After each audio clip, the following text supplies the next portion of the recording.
नमस्कार दोस्तों, कैसे आप लोग। बात करेंगे हम एनएचपीसी की। एनएचपीसी के अंदर आज बड़ी गिरावट हो गई। क्या कारण रहा, कल क्या होगा, सारा कुछ जानेंगे। और कोई कुछ आपको ऐसी बातें नहीं बताएगा जो एक्चुअल एनालिसिस हम यहाँ पर करने वाले हैं। रिक्वेस्ट एक ही रहेगी, वीडियो अच्छी लगे लाइक करें, मोटिवेट करें, चैनल को सब्सक्राइब करें जबरदस्त जेन्युइन कंटेंट के लिए। तो यहाँ पर आप देख सकते हैं सारा कुछ ठीक था। गिरावट जो हुई है वो हुई है हमारी। यहाँ पर आप ध्यान दो तो 2:15, ठीक है, यहाँ पर 2:15 का समय हो रहा था और उसके बाद स्टॉक के अंदर ज़बरदस्त गिरावट हुई। 112 के आसपास एनएचपीसी ट्रेड कर रहा था 2:15 पर, और उसके बाद अगले 10-15 मिनट के अंदर ही स्टॉक ने जो बॉटम बना दिया हुआ था 98 का। तो बहुत ही बड़ी यहाँ पर हम गिरावट कह सकते हैं। जिस लेवल को इसने अचीव किया था उसके बाद एक बड़ी गिरावट हुई है। तो इस गिरावट का कारण क्या है, तो उसके लिए आपको पहले निफ्टी 50 का चार्ट देखना पड़ेगा। तो यहाँ पर देखिए निफ्टी 50 का चार्ट मैंने लगा दिया 5 मिनट का, और यहाँ पर आपको बहुत एक सिमिलर टाइप का कैंडल देखने को मिल रहा होगा, पैटर्न देखने को मिल रहा होगा। बिल्कुल आप अगर निफ्टी 50 को यहाँ से हटा दो, जो यहाँ पर ऊपर में ये लिखा हुआ है इसको हटा दो, तो आपको कंफ्यूज हो जाओगे कि ये चार्ट एनएचपीसी का है या फिर निफ्टी 50 का है। तो यही चीज़ हमें एनएचपीसी के अंदर भी देखने को मिला है। तो बहुत कुछ मुझे बताने की ज़रूरत नहीं है, आप बहुत ज़्यादा यहाँ पर समझ गए होंगे कि गिरावट क्यों हुई है। ठीक है, गिरावट हुई है क्योंकि निफ्टी के अंदर भी ज़बरदस्त शार्प सेलिंग हुई है आखिरी के 1-1.5 घंटे के अंदर, और ये जो गिरावट हुई है और इसी का असर हमें एनएचपीसी के अंदर भी देखने को मिला है।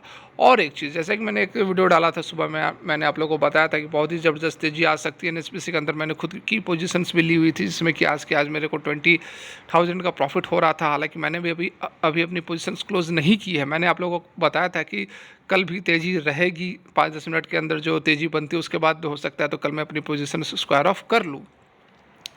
लेकिन अब जो क्राइटेरिया है वह चेंज हो चुका है। यहाँ पर निफ्टी जिस तरह से बिहेव कर रहा है, निफ्टी के अंदर गिरावट हुई, एनएचपीसी के अंदर भी गिरावट हुई, लेकिन सवाल यह रहेगा कि मैक्सिमम स्टॉक, मतलब कि ज़्यादातर स्टॉक्स को तो यही पैटर्न फॉलो करना चाहिए था, लेकिन उसके बावजूद कुछ स्टॉक्स थे जो कि अपर सर्किट में रहे हैं, जैसे कि इरेडा, ठीक है, इरेडा, जियो फाइनेंशियल्स, आईओबी वगैरह, ये सब में ज़बरदस्त तेजी रही इवन दैट गिरावट के बाद भी। तो देखिए इसके पीछे क्या कारण है, ऑलरेडी मैंने आप लोगों को बताया था। फिर से एक बार हम चलते हैं एनएचपीसी के चार्ट पर। तो यहाँ पर देख सकते हैं जो पैटर्न बना है, ऊपर भी लंबी वीक, क्योंकि हाई इसने आज 115.85 का लगाया था, बॉटम 98 के आसपास लगाया था, क्लोजिंग बीच में हुई है, लगभग 104 पर यह क्लोज इसने किया है। तो सवाल यह उठता है कि निफ्टी के अंदर गिरावट हुई, चलो ठीक है, आखिरी के 1-1.5 घंटे के अंदर गिरावट हुई, तो हर एक स्टॉक के अंदर गिरावट होनी चाहिए, लेकिन कुछ स्टॉक में तो तेज़ी है। तो देखिए इसका कारण यह है कि एनएचपीसी जो है वह ओवरबाउट रीजन में चल रहा था। ऑलरेडी मैंने सुबह में जो वीडियो डाली थी वह उसमें सारा कुछ मैंने कवर किया था।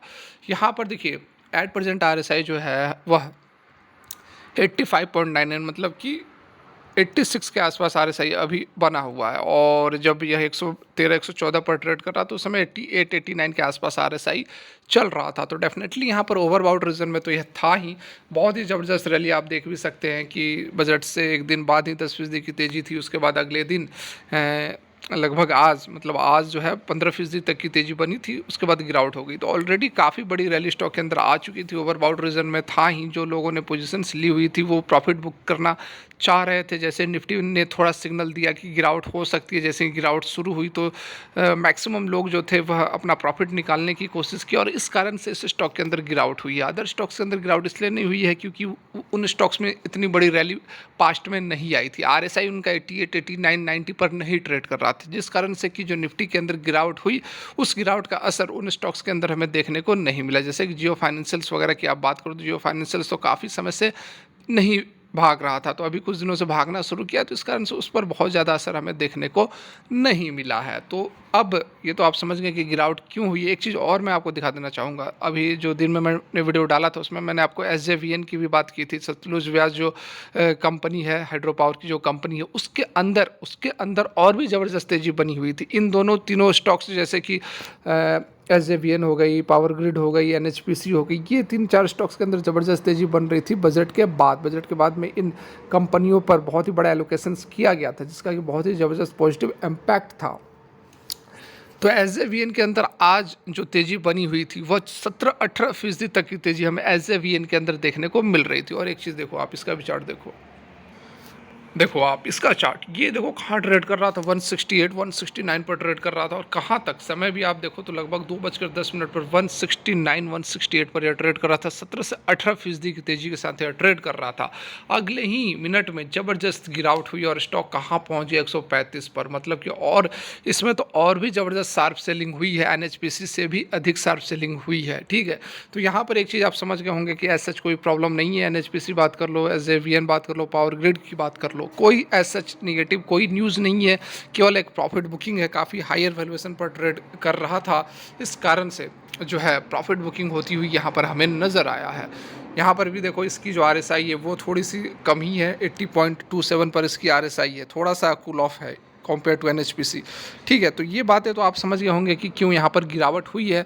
बात की जाए कि कल क्या हो सकता है, कल एनएचपीसी के अंदर क्या होगा, तो ये बहुत कुछ डिपेंड करता है कि निफ्टी के अंदर किस तरह की ओवरऑल मार्केट किस तरह से बिहेव करता है, और मार्केट किस तरह से बिहेव करता है ये डिपेंड करता है ग्लोबल सेंटिमेंट्स किस तरह से हैं। तो अभी एट प्रेजेंट मैं आपको बता दूं कि डॉ जोन्स वगैरह में प्रेशर देखने को मिल रहा है, 1% के आसपास की गिरावट जो यूएस की मार्केट है उसके अंदर प्रेशर बना हुआ है।